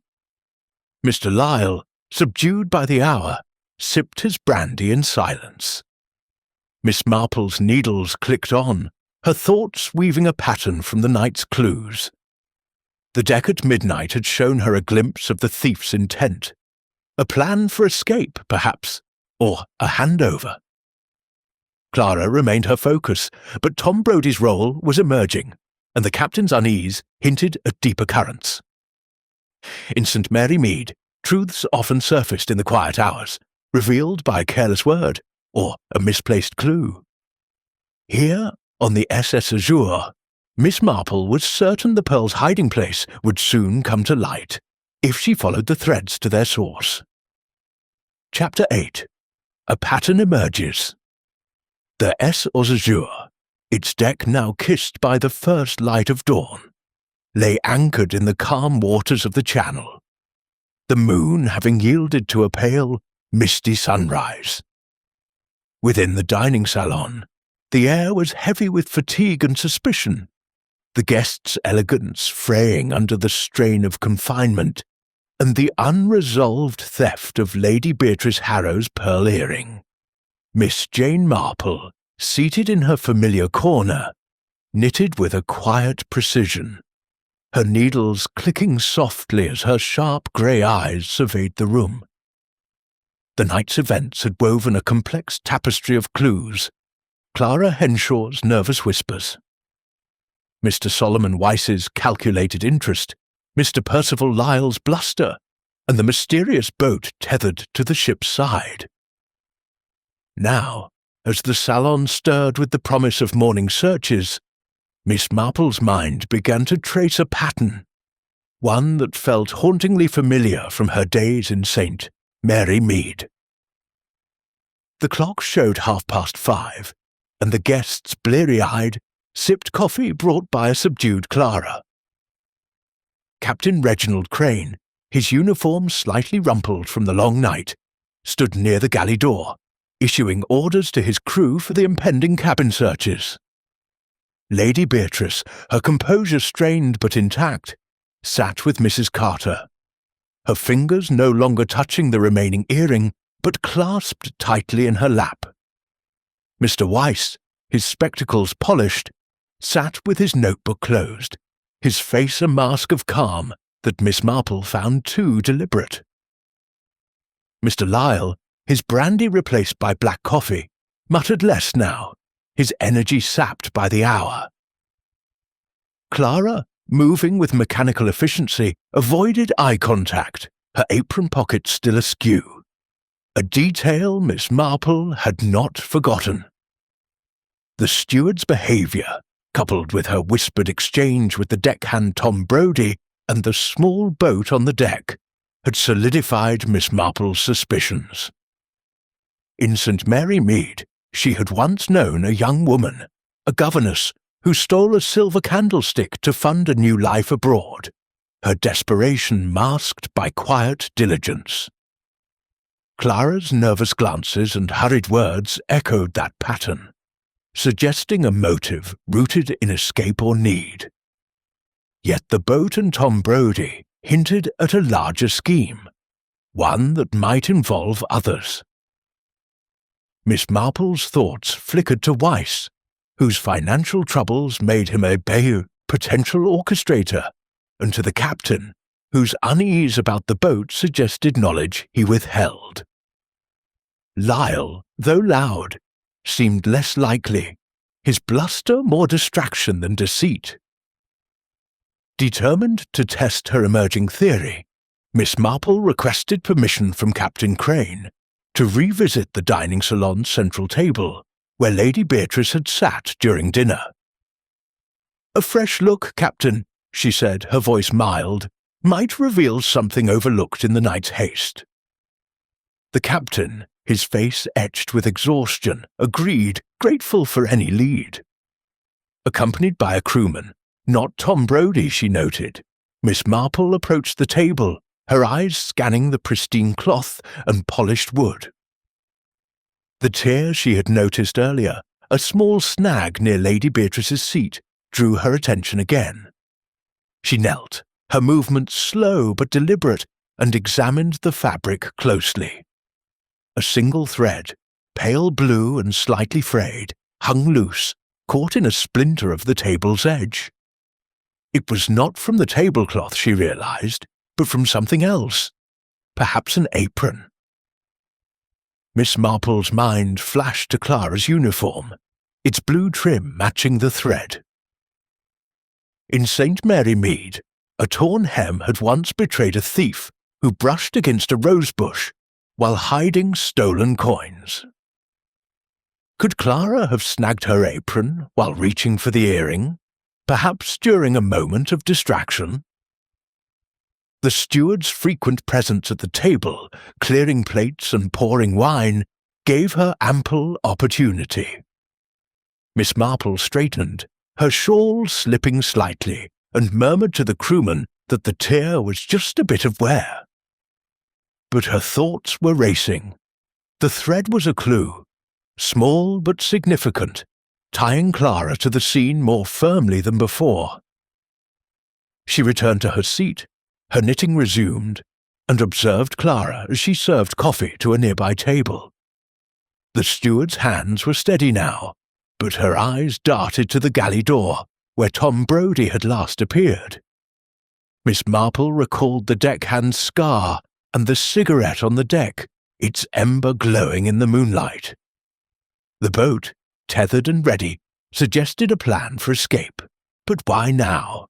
And why the earring? She considered questioning Clara directly, but decided against it.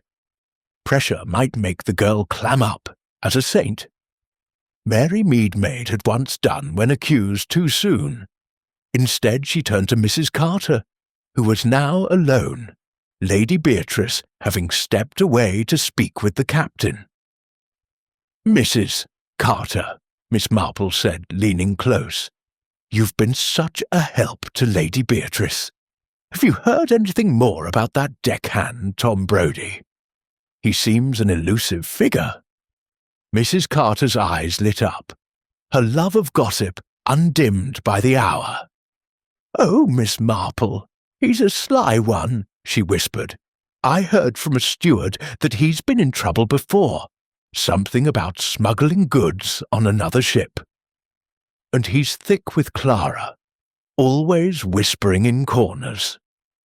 Beatrice saw him on the deck during dinner near that little boat you mentioned." Her words confirmed Miss Marple's suspicions, adding weight to the connection between Clara, Tom, and the boat. The captain's announcement broke her thoughts. The cabin searches would begin shortly, starting with the crew's quarters. The guests murmured, some relieved, others indignant. Mr. Lyle, roused from his stupor, grumbled about invasion of privacy, but his protests lacked their earlier fire. Mr. Weiss, silent, watched the proceedings with a detachment that Miss Marple found calculated. She wondered if he expected the earring to be found, or not.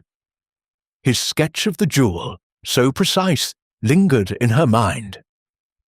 Could he have instructed Clara, perhaps promising a buyer for the pearl? Yet his alibi held firm, placing him across the room during the theft's window. Miss Marple's thoughts returned to the tear in the tablecloth and the thread from Clara's apron. The pattern was emerging. A desperate steward, a shady deckhand, a boat ready for flight. But the captain's unease about the boat nagged at her. Was he protecting someone, or merely his ship's reputation? In St. Mary Mead, a village constable had once covered for a wayward nephew, his loyalty clouding his judgment. Crane's quick dismissal of the boat as a maintenance craft felt similar, a half-truth meant to deflect. She decided to test the captain's candour. Approaching him as he reviewed his logbook, she said, "Captain Crane, I wonder if you've had any trouble with your crew, perhaps someone like Tom Brodie." A guest mentioned he's been seen about at odd hours. The captain's eyes narrowed, but he kept his tone even. "Brodie's a deckhand, nothing more. He's had no complaints on my ship." His answer was firm, but Miss Marple caught the slight clench of his jaw. She thanked him and withdrew.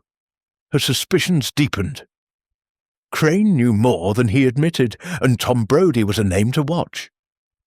As the crew prepared for the searches, Miss Marple settled back, her knitting a steady rhythm. The pattern was clearer now.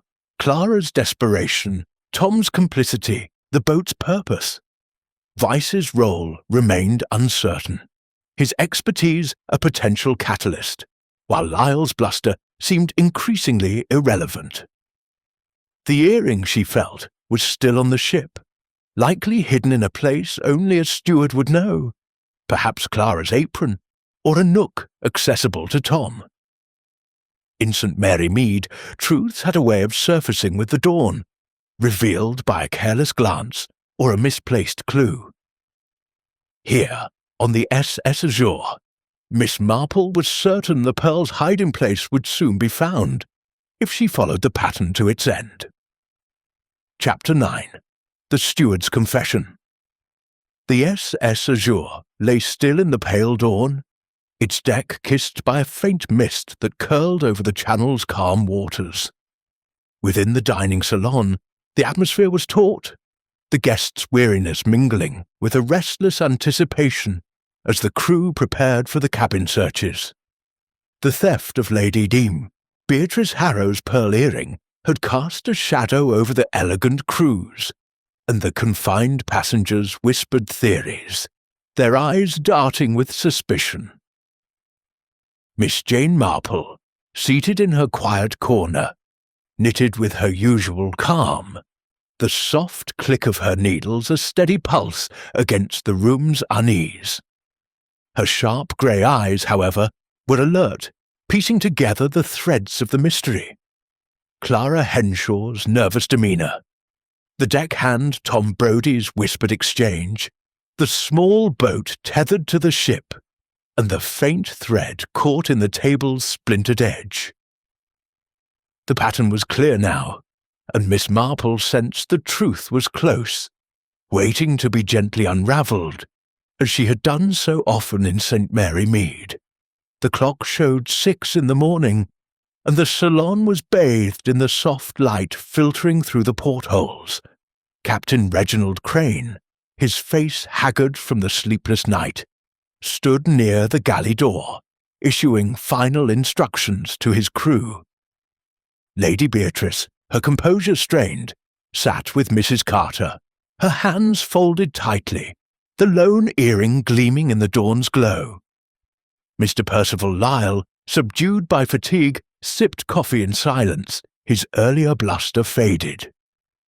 Mr. Solomon Weiss, the jeweller, remained at his table, his spectacles polished and his expression unreadable, though Miss Marple noted the way his fingers rested on his closed notebook, as if guarding its contents. Clara, the steward, moved through the room with a tray of fresh rolls, her movements mechanical, but her eyes wary, avoiding the central table where the theft had occurred. Miss Marple's thoughts centred on Clara. The steward's nervous glances, her bulging apron pocket, and the blue thread matching her uniform's trim, had solidified her as the key figure. The whispered words to Tom Brodie, "It's my only chance," and the tethered boat suggested a desperate plan, one born of a need to escape. In St. Mary Mead, Miss Marple had known a young seamstress who stole a gold locket to flee a harsh employer. Her guilt betrayed by trembling hands and evasive answers. Clara's behaviour mirrored that girl's, but the pearl's value raised the stakes, and the boat hinted at an accomplice. Miss Marple resolved to speak with Clara alone, to apply the gentle pressure that had so often loosened tongues in her village. She approached Captain Crane, her shawl neatly draped, and spoke softly. "Captain, might I have a private word with Miss Henshaw? A woman's perspective can sometimes ease a young girl's nerves." The captain, his brow furrowed, hesitated, but nodded, grateful for any progress. "Very well, Miss Marple. Use the small office by the galley. It's quiet there." He signalled to Clara, who paled but followed Miss Marple without protest, her tray set aside with a clatter. In the cramped office, lit by a single porthole, Miss Marple sat across from Clara, her knitting in her lap, her smile kind but unwavering. "My dear," she began, her voice gentle as a village aunt's, "this has been a trying night for you, hasn't it? Serving all those guests with such a fuss over an earring. I've known girls like you in my village, hard-working, but sometimes trapped, dreaming of something better." Clara's eyes flickered, and she clasped her hands tightly, her bitten nails stark against her pale skin. "I'm fine, Ma'am," she said, her voice barely above a whisper. "Just doing my job." Miss Marple's needles clicked softly, a soothing rhythm. "Of course, my dear. But I couldn't help noticing you seem troubled. That pocket in your apron, it looks heavy. More than a handkerchief, perhaps?" Clara's face flushed crimson, and her hand moved instinctively to her apron, then froze. Miss Marple leaned forward, her tone still gentle. "In St. Mary Mead, I knew a girl who took a small thing, a brooch, nothing grand, to start a new life. She was desperate, you see, and thought it her only way out. I think you might understand that feeling. Clara's eyes filled with tears and her shoulders slumped. "It wasn't supposed to be like this," she whispered, her voice breaking. "I didn't mean to hurt anyone." Miss Marple nodded, her expression one of quiet encouragement. "Tell me, Clara. The earring, did you take it?" The steward's hands trembled, and after a long pause, she nodded, tears spilling down her cheeks. "I did, ma'am. I took it during the fish course, when Lady Beatrice was laughing with Mr. Lyle. It was loose, and I just slipped it off." It was so easy. Miss Marple's needles paused, but her gaze remained steady. "And where is it now, my dear?" Clara hesitated, then reached into her apron pocket, pulling out a small cloth bundle. "It's here," she said, her voice barely audible. "I was going to give it to Tom Brodie, the deckhand. He said he knew someone who'd buy it, and I could use the money to leave, to start over in France. I'm so tired of this life, ma'am. Always serving, never free." Her words tumbled out, a confession born of exhaustion and guilt. Miss Marple listened, her heart softening but her mind sharp. "And Tom? Was he to take it in that boat I saw on the deck?" Clara nodded, wiping her eyes. "He said he'd meet a man at the next port, someone who'd pay well. I didn't ask more, I just wanted out." Her voice was raw, and Miss Marple saw the desperation of a girl pushed to the edge, much like the seamstress in her village who had wept when confessing her theft. "Did anyone else know?" Miss Marple asked gently. "Mr. Weiss, perhaps? Or the captain?" Clara shook her head fiercely. "No, ma'am. Just Tom. He promised it'd be quick, no one hurt. But I've been so scared, with everyone looking at me." Her words rang true, but Miss Marple noted the absence of Weiss's name. The jeweller's interest in the earring had been too keen, his sketch too precise, yet Clara's confession implicated only Tom. Was she protecting someone, or was Weiss's role merely speculative? Miss Marple placed a hand on Clara's arm, her touch reassuring. "You've done right to tell me, my dear. We'll sort this out, but you must be honest with the captain." Clara nodded, her tears slowing, and Miss Marple led her back to the salon, where Captain Crane waited. She explained Clara's confession briefly, her tone matter-of-fact, and the captain's face hardened. "Where's the earring now?" he demanded. Clara produced the cloth bundle, unwrapping it to reveal the pearl, its lustre undimmed. Lady Beatrice, summoned by Mrs. Carter, gasped and reached for it, her relief palpable. The captain took the earring, his expression a mix of relief and anger. "Miss Henshaw, you'll remain in custody until we dock." "Where's Brodie?" Clara's eyes widened. "I don't know, sir." "He was on the deck last I saw him, near the boat." The captain dispatched a crewman to find Tom, and Miss Marple returned to her seat, her knitting resumed. Clara's confession had clarified much, but questions lingered. Tom Brodie's role was clear, but was he acting alone, or was there another hand guiding him? Weiss's calm demeanour and the captain's unease about the boat suggested layers yet uncovered. In the salon, the guests stirred, sensing a resolution. Mr. Lyle, roused by the commotion, demanded details, while Mr. Weiss watched silently, his fingers still on his notebook. Mrs. Carter whispered excitedly to Lady Beatrice, who clutched the recovered earring with trembling hands. Miss Marple's thoughts turned to Tom Brodie and the boat. In St. Mary Mead, a thief's accomplice had once fled before dawn, only to be caught by a vigilant neighbour. Here, on the SS Azure, Tom might be preparing to slip away, but Miss Marple was certain the truth would not escape her grasp. Her needles clicked on, weaving a pattern as intricate as the mystery itself. Clara's confession was a breakthrough, but the boat and Tom's role hinted at a broader scheme. The captain's reticence and Weiss's detachment remained threads to be pulled. In her village, truths emerged through patience and observation, and here, Miss Marple knew, the final pieces would soon fall into place. Chapter 10. The Captain's Secret. The SS Azure rested quietly in the Channel's dawn mist, its deck glistening with dew as the first rays of sunlight pierced the haze. Within the dining salon, a cautious relief had settled, following Clara Henshaw's confession and the recovery of Lady Beatrice Harrow's pearl earring.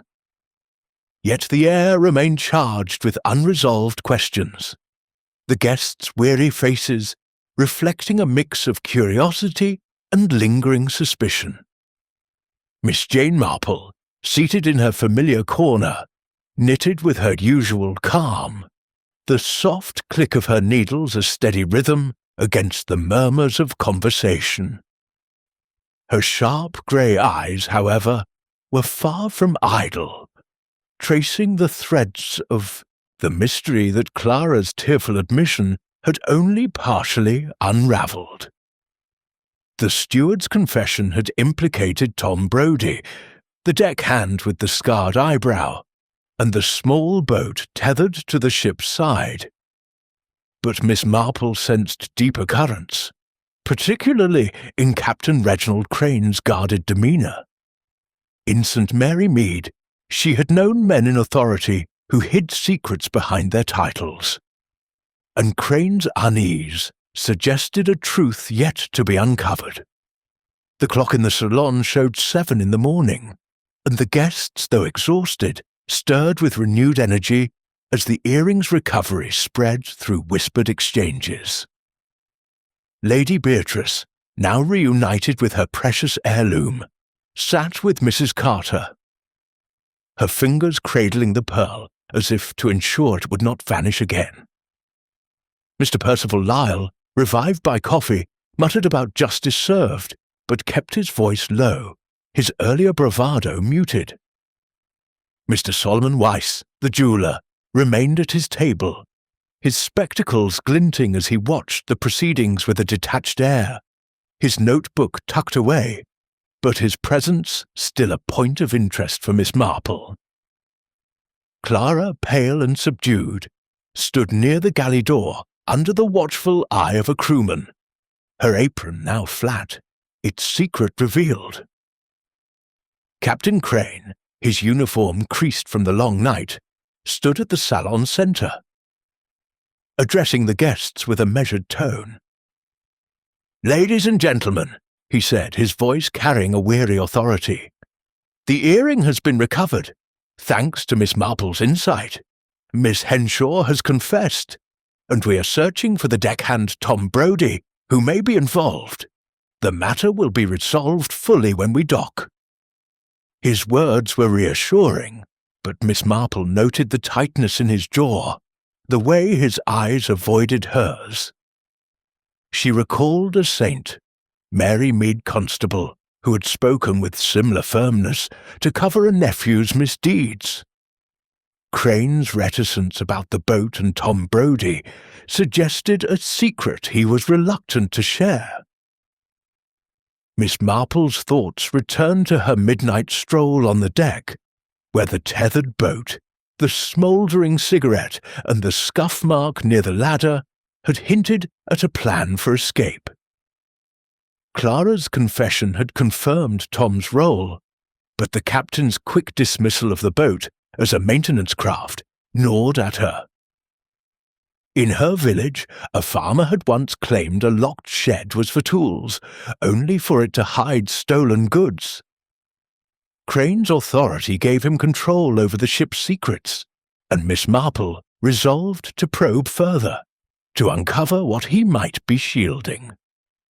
She approached the captain as he conferred with the crewman, her shawl neatly draped and her smile disarming. "Captain Crane," she said, her voice soft but purposeful, "you've handled this matter with such command. I wonder, though, about that small boat I saw on the deck. It seemed ready for use. Could it be part of Tom Brodie's plan?"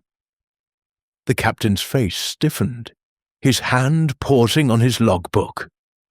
"As I said, Miss Marple, it's for maintenance," he replied, his tone clipped. "Brodie has no access to it without my orders." His words were firm, but Miss Marple caught a flicker of unease in his eyes, a telltale sign she had seen in St. Mary Mead when a shopkeeper lied about missing inventory. She pressed gently, her tone still mild. "Of course, Captain. But a young man like Tom Brodie, might he have acted without your knowledge? I heard he's been seen about at odd hours, perhaps with connections off the ship." Crane's jaw clenched, and he adjusted his cap, a gesture that betrayed his discomfort. "Brodie's a deckhand, nothing more," he said. "I'll have him questioned when he's found." "Thank you, Miss Marple, for your concern." His dismissal was polite but final, and Miss Marple withdrew, her suspicions deepened. The captain's defensiveness suggested he knew more about Tom or the boat than he admitted. Returning to her seat, Miss Marple resumed her knitting, her mind weaving through the clues. Clara's confession had been heartfelt, her desperation to escape her life mirroring cases Miss Marple had known in her village. Tom Brodie, with his scarred eyebrow and whispered promises, was clearly her accomplice, but the boat's readiness hinted at a larger scheme. Could the captain be involved, perhaps protecting Tom for reasons of loyalty or gain? She recalled a St. Mary Mead case, where a vicar had shielded a wayward chorister, his silence born of misplaced trust. Crane's authority gave him power to conceal, but his unease betrayed a crack in that facade. Her thoughts were interrupted by Mrs. Carter, who approached with a conspiratorial air. "Miss Marple," she whispered, leaning close, "you were brilliant with Clara." "But I've heard something about the captain. My husband says he's been making extra trips to French ports, more than usual for a cruise ship. And Tom Brodie's been seen with him, loading crates late at night."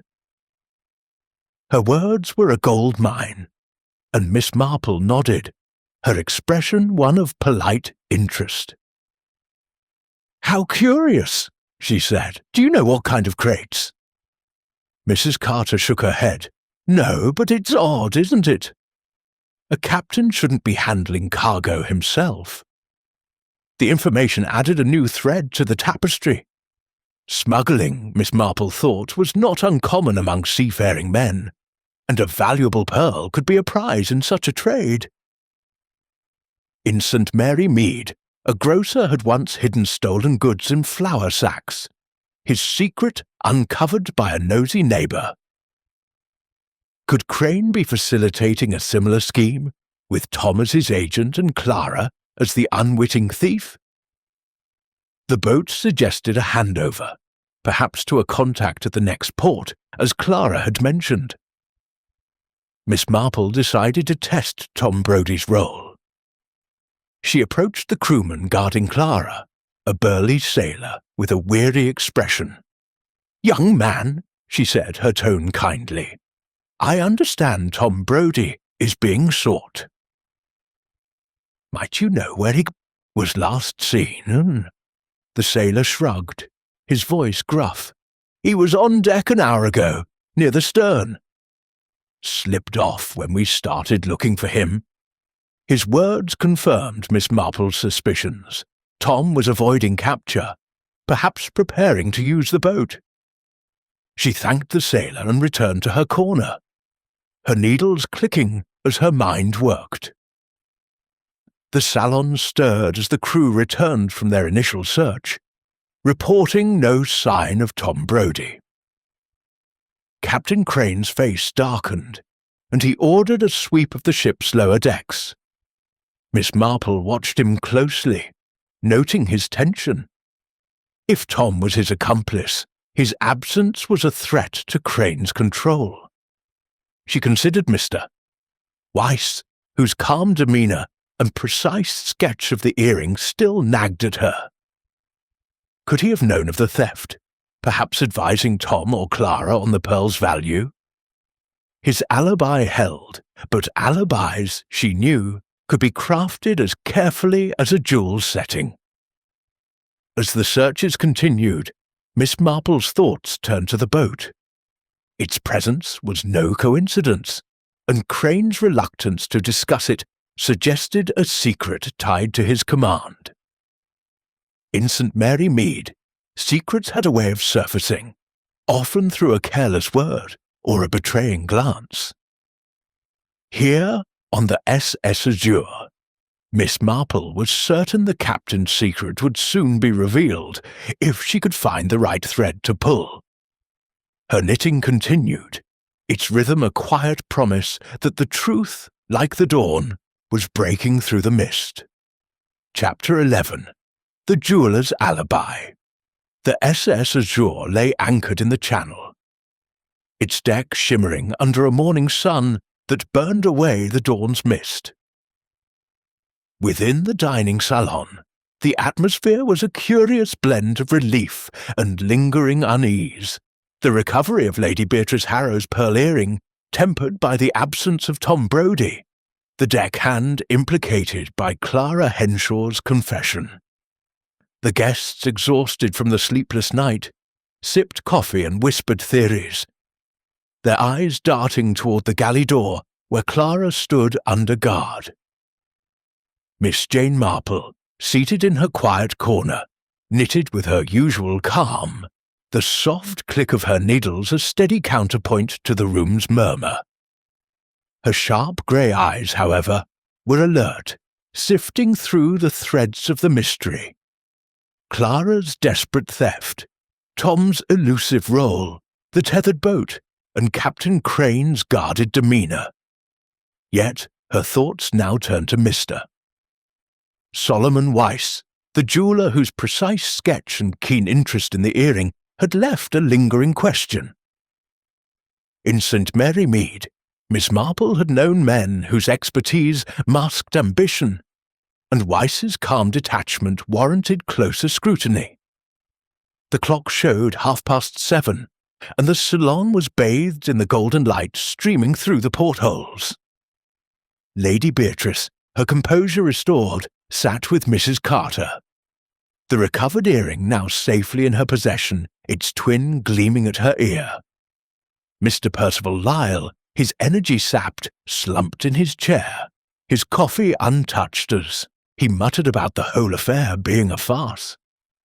Captain Crane, his face drawn, coordinated the search for Tom Brodie, his orders sharp but tinged with strain. Clara, pale and silent, stood near the galley, her hands clasped tightly, her apron now flat after yielding its secret. Miss Marple's gaze settled on Weiss, who sat alone, his spectacles glinting as he watched the proceedings with an air of studied neutrality. Weiss's role in the mystery was elusive. His offer to sketch the earring had been helpful, his knowledge of its value, South Sea pearl, gold clasp, diamond accent, impeccably precise. Yet his financial troubles, whispered by Mrs. Carter, suggested a motive, and his calm demeanour felt too deliberate, like a saint. Mary Mead shopkeeper, who smiled through debts while plotting to recover his losses. Miss Marple recalled Clara's confession, which named only Tom Brodie as her accomplice, but Weiss's interest in the pearl hinted at a connection, perhaps as a planner, or a buyer waiting in the wings. His alibi, placing him across the salon during the theft's window, was strong, but alibis, she knew, could be as carefully crafted as a jewel setting. Determined to test his story, Miss Marple rose, her shawl neatly draped, and approached Weiss's table with the air of a curious spinster. "Mr. Weiss," she said, her voice gentle but probing. "Your knowledge of jewels has been so helpful. I wonder, could you tell me more about how such a pearl might be sold if it were stolen? In my village, we had a case once. A stolen cameo, fenced through a shady dealer. Her question was framed as idle curiosity, a tactic that had loosened tongues in St. Mary Mead." Weiss adjusted his spectacles, his expression polite but guarded. "An interesting question, Miss Marple," he said, his voice smooth. "A pearl like Lady Beatrice's would require a discreet buyer. Someone in a port city, perhaps, with connections to private collectors. It's not a simple matter, but not impossible for someone who knows the trade." His answer was measured, but Miss Marple noted the slight tightening of his fingers on his coffee cup. "And would you know such a buyer?" she asked, her tone innocent. Weiss's smile was thin. "My business is appraisal, not fencing, Miss Marple. I deal with reputable clients, though I'm aware of the less savoury side of the trade." His deflection was smooth, but Miss Marple caught a flicker in his eyes, a hint of unease. She thanked him and pressed further, her voice still mild. "You were across the room during dinner, I believe, when the earring was taken. Did you notice Clara or anyone else near Lady Beatrice's table?" Weiss paused, his fingers tapping his closed notebook. "I was speaking with the Carters about London jewellers," he said. "I saw Clara serving, as stewards do, but nothing unusual. My attention was elsewhere." His words aligned with the Carters' account, but Miss Marple noted the precision of his response as if rehearsed. In St. Mary Mead, a grocer had once claimed to be busy with customers, while his assistant pilfered stock, his alibi holding until a witness recalled his absence. She resolved to verify Weiss's story with Mrs. Carter. Returning to her seat, Miss Marple approached Mrs. Carter, who was eager to share more gossip. "Mrs. Carter," she said softly, "you mentioned Mr. Weiss was with you during dinner. Was he at your table the entire time between the fish course and dessert?" Mrs. Carter frowned, thinking. "Well, nearly," she said. "He was chatting with us about pearls, then stepped away briefly. Said he needed to fetch his notebook from his cabin. He wasn't gone long, perhaps 10 minutes. Her words opened a crack in Weiss's alibi, a window Miss Marple noted. 10 minutes was enough for a quick errand, or a whispered instruction to Clara or Tom. Her thoughts were interrupted by a commotion at the galley door. A crewman, breathless, reported to Captain Crane that Tom Brodie had been spotted on the lower deck, but had slipped away again, heading towards the stern. The captain's face darkened, and he ordered a full search of the ship's hold. Miss Marple watched him closely, noting his tension. His earlier dismissal of the tethered boat and his curt response about Tom suggested a secret, perhaps tied to the smuggling Mrs. Carter had mentioned. Could Weiss be involved, using his expertise to guide a theft for a smuggling ring? The idea was speculative, but Miss Marple's village experience taught her that greed often wove complex webs. She decided to test Mr. Lyle's role, to rule him out or confirm his irrelevance. Approaching his table, she smiled kindly. "Mr. Lyle, you've been so vocal about this affair. Did you notice Mr. Weiss during dinner, perhaps moving about?" Lyle, bleary-eyed, snorted. "That jeweller fellow, always scribbling in his book. I saw him chatting with the Carters, then he wandered off for a bit. Thought he was dodging my card game. He's no gambler, that one." His words corroborated Mrs. Carter's account, narrowing Weiss's window of absence, but not closing it. Miss Marple returned to her corner. Her knitting resumed. Weiss's alibi was not airtight. His brief absence a potential opportunity to signal Clara or Tom. Yet Clara's confession had named only Tom, and Miss Marple wondered if the steward was protecting someone, or simply unaware of a larger scheme. In St. Mary Mead, a thief's accomplice had once claimed sole responsibility to shield a mastermind, only to be betrayed by a careless letter. Weiss's calm, his sketch, his knowledge of buyers, all pointed to a role, but the evidence was circumstantial. The salon stirred as the captain announced that the search for Tom Brodie would intensify, with crewmen scouring every deck. Miss Marple's thoughts turned to the boat, its readiness suggesting a plan interrupted by Clara's confession. Weiss's detachment, Crane's unease, and Tom's flight formed a pattern, but the jeweller's alibi held her back. In her village, truths often emerged through quiet observation, a misplaced word, or a fleeting glance. Here, on the SS Azure, Miss Marple was certain the final thread, whether Weiss's or another's, would soon be pulled, revealing the mystery's heart. Chapter 12. The Pearl Recovered. The SS Azure basked in the full light of morning, its deck gleaming under a sun that had banished the Channel's dawn mist. Within the dining salon, a fragile calm had settled, the recovery of Lady Beatrice Harrow's pearl earring easing the guests' tension, though the absence of Tom Brodie, the elusive deckhand, kept suspicion alive. Miss Jane Marple, seated in her quiet corner, knitted with her characteristic calm, the soft click of her needles a steady rhythm against the low hum of a conversation. Her sharp grey eyes, however, were alert, weaving the final threads of the mystery. Clara Henshaw's tearful confession, Tom's flight, the tethered boat, Captain Crane's guarded demeanour, and Mr. Solomon Weiss's questionable alibi. In St. Mary Mead, Miss Marple had unravelled many a village secret through patient observation, and now, on this elegant ship, she sensed the truth was fully within reach, ready to be laid bare. The clock showed 8 o'clock, and the salon was alive with the clink of coffee cups and the murmur of relieved guests. Lady Beatrice, her composure restored, sat with Mrs. Carter. The recovered earring now paired with its twin, their lustre a quiet testament to the night's drama.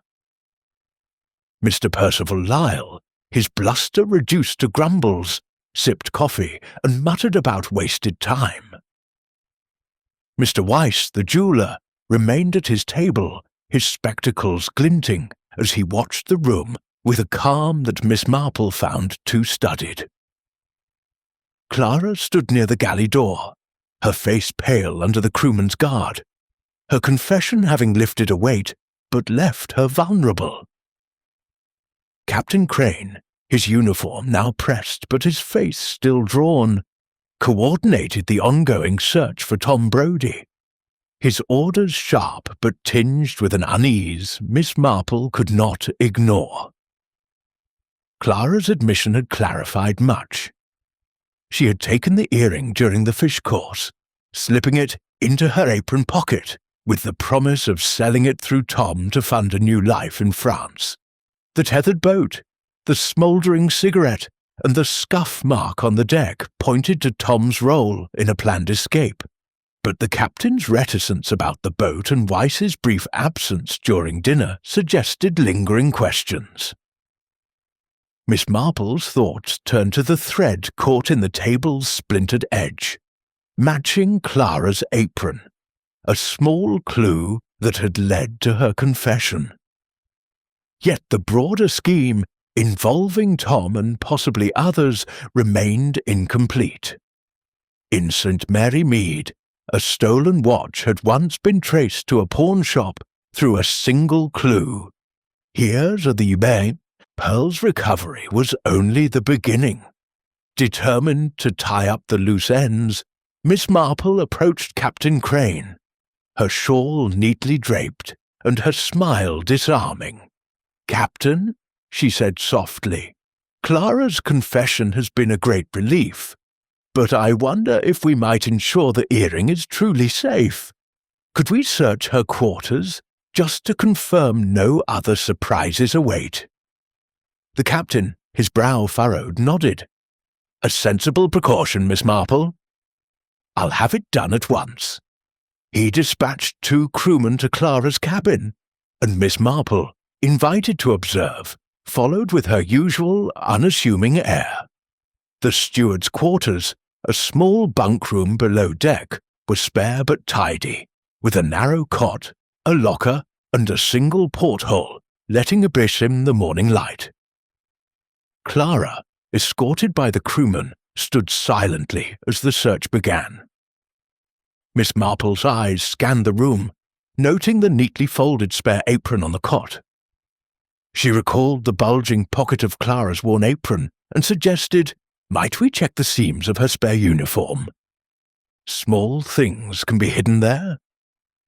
The crewman, at the captain's nod, examined the apron, his fingers probing the stitching. A faint tug revealed a loose seam, and from it fell a small cloth bundle, identical to the one Clara had produced earlier. Inside was a single pearl earring, Lady Beatrice's, unmistakable in its lustre. The salon, informed of the find, erupted in murmurs. Lady Beatrice, summoned to verify the jewel, confirmed it was hers, her relief tinged with confusion. "But I thought it was recovered already," she said, clutching the pair. Clara, trembling, stammered, "That's the one I took, ma'am. I hid it there, in case Tom took the other." Her words faltered, and Miss Marple's needles paused, her mind racing. Clara's fear of Tom suggested he was more than a willing accomplice, perhaps the driving force. In St. Mary Mead, a thief's partner had once kept a stolen ring to ensure his share. Clara's precaution hinted at distrust. Miss Marple turned to the captain. "We must find Tom Brodie at once," she said, her tone firm but gentle. "He may still be on the ship, perhaps near that boat." Crane's face tightened, but he nodded, ordering a thorough search of the stern and lower decks. Miss Marple then approached Clara, her voice kind. "My dear, you said Tom promised a buyer. Did he mention anyone else? A name, perhaps, or a place?"